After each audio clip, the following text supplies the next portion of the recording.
Okay, tip number 2 for reading comprehensions.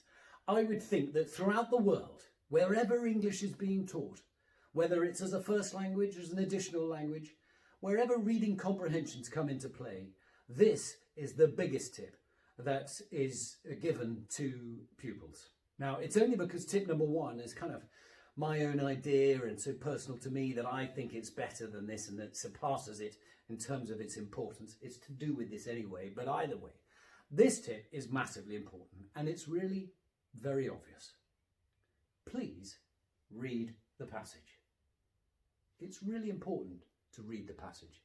It's vital to read the passage. It's crucial to read the passage.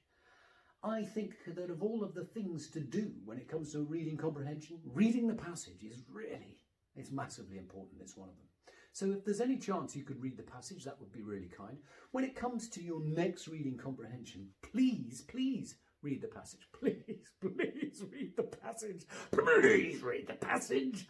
However you like it phrased, whatever makes sense to you, whatever gets through to you, please read the passage. If you're one of these people who doesn't like to read the passage and likes to cut corners and just goes to the questions and then comes back to the passage to see if they can, find the answer, then stop that immediately, all right? Ultimately, the best... Excuse me! Yes, sir, out there. What is the most important thing to do with a reading comprehension, would you say? What's that? Read the passage, mate. Thank you very much, sir. Thank you. See, everybody agrees. Reading the passage, absolutely. Have I mentioned it?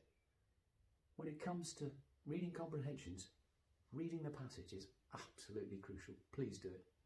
Yes, so don't be one of those people who chops and changes. Don't be one of those people who thinks that they can find the answers from the questions and go back to the questions and work it out. Ultimately, especially the older you get, it's so important to take in, absorb everything about the passage so that you can make a well-informed judgment on the right things to put down in your answers. Absolutely, totally crucial. I remember teaching a boy many years ago, Rory Reid, quite a character. Rory, I wonder if you're watching this. He was getting about 35% throughout the year, something pretty useless. And then eventually, just before the big day, 10 days before the big exam, he handed something to me. It's about 55%, 60%. I said, what happened there?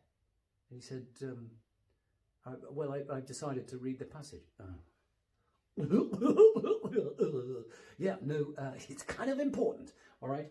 There are a couple of issues with reading the passage. I'm going to come on to one in top tip number 1, but the one that I think people find very difficult is if you are reading generally, it's amazing how often you get distracted. And so if you're reading a page, even of your book that you really are enjoying, it's quite frequent that your mind might drift elsewhere. Okay, and that's something we need to beat, especially in a test environment, in an exam.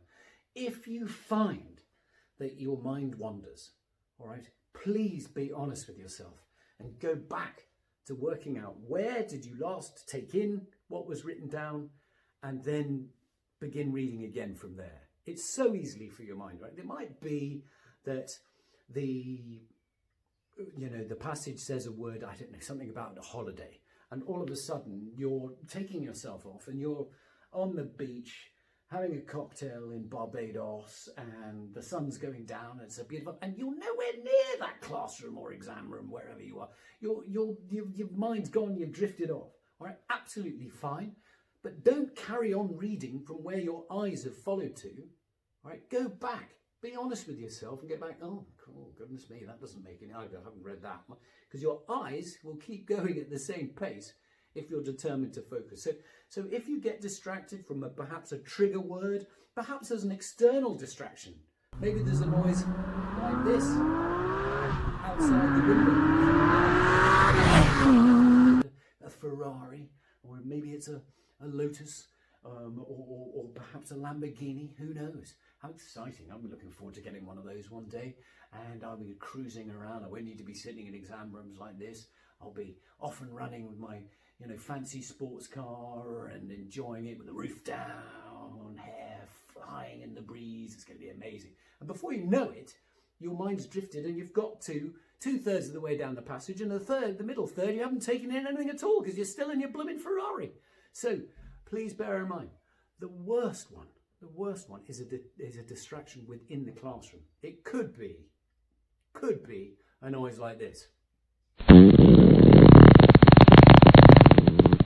Now, if it is, it's always a bloke, isn't it? It's always one of the guys, a revolting fella. Anyway, that kind of distraction, all of a sudden, the room is giggling about something, and often, and before you know, and you go, no, I won't be sucked into that. I'm not going to be distracted. I'm focusing on, but it's too late because it's already happened, and people are giggling and being silly about the whole thing, and it doesn't matter. It's your exam. It's very important. It's your test, and you've got to get it right. So try again. Being honest with yourself. Where did you stop paying attention to what you're reading? All right. So ultimately, the message of this video, I hope I got it across earlier, is read the passage. Make sure that happens. Don't cut any corners by trying to chop and change between the questions and working out where, as I said in previous videos, it's no longer a word search. It's no longer about finding a phrase within the question that's in the passage. It's much more than that. Your understanding, the comprehension, your understanding of the passage is paramount. It's the most important thing. So you've got to take it in and absorb all of it. And if there are any distractions, whether it's, because you've drifted off on a trigger word like holiday, or maybe there's, a car dropped, a car toots its horn outside, or maybe somebody drops a pencil or drops something worse inside the classroom or exam room, then be honest with yourself. Go back and make sure you take in absolutely all of that passage, because you'll find it's totally vital. Okay? See you in tip number 1, the big one.